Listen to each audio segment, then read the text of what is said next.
Chatgap said, in the heart of the Frabianco kingdom, where lush forests met rolling hills, a silent pact was made, power for loyalty, pride for privilege, and honor for a price. The stakes had never been higher. King Mabajogu, a man of strength and ambition, had no son to inherit his legacy, leaving his only daughter, the beautiful and fierce Adiz, as his sole heir. By tradition, whoever married Adiz would become king, truth that weighed on every decision the king made.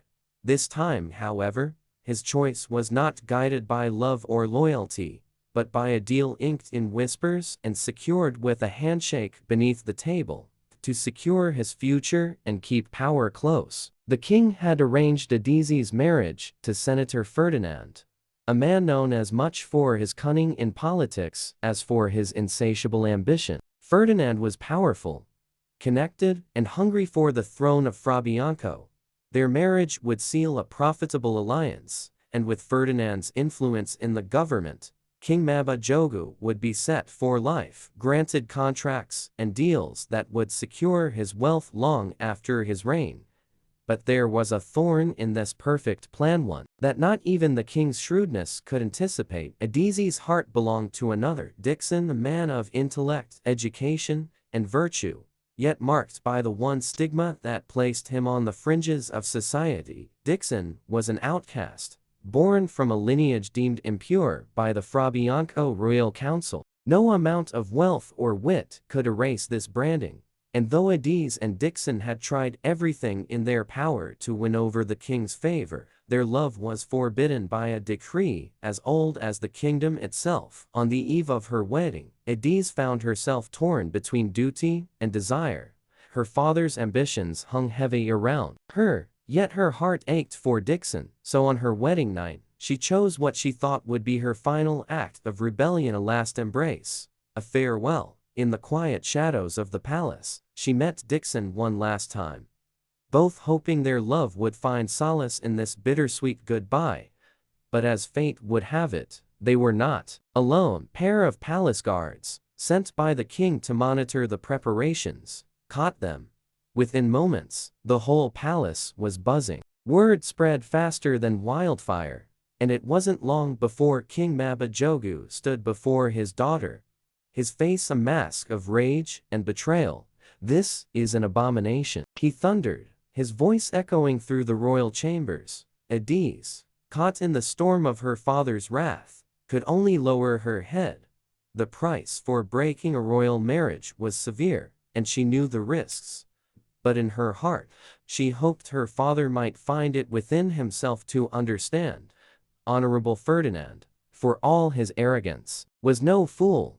He had heard the news but understood the king's dilemma better than anyone else. To annul the marriage would mean losing his chance at the throne, forfeiting every lucrative deal, and giving up his political ambitions. Ferdinand took a deep breath, a sly smile forming on his face. This marriage was too valuable to him, too tightly bound to his ambitions. And so, he swallowed his pride. As he'd done countless times in his political career, the wedding would proceed, regardless of this abomination. At dawn, Ferdinand sought an audience with King Mabajogu. "Your Majesty," he said, with a tone too casual for the scandal that hung over them, "our arrangement stands. This kingdom, your future, and mine all depend on it." The king clenched his jaw, torn between his anger at his daughter's disobedience and his knowledge of what was at stake. The temptation to see his legacy secured outweighed his fury, and with a heavy heart, he nodded. Then so be it. The grand hall was filled with nobles, courtiers, and the kingdom's elite. No one dared to mention the events of the night before. Adiz, draped in the finest silks and jewels, wore a stoic expression, though her heart felt like a stone within her chest. Dixon was gone, exiled by the king's decree. She would never see him again. Ferdinand, on the other hand, wore his victory with pride. He stood tall, his eyes gleaming with the knowledge that he was one step closer to the throne. This marriage was his gateway to power, and no abomination would ruin it for him. As the wedding vows echoed through the hall, the courtiers exchanged glances, murmuring under their breaths. They knew the truth. The kingdom had sacrificed love for ambition, purity for power. The king's pride was swallowed, Ferdinand's shame overlooked, and Adizzi's heart shattered, all for the game of greed, for the promise of control.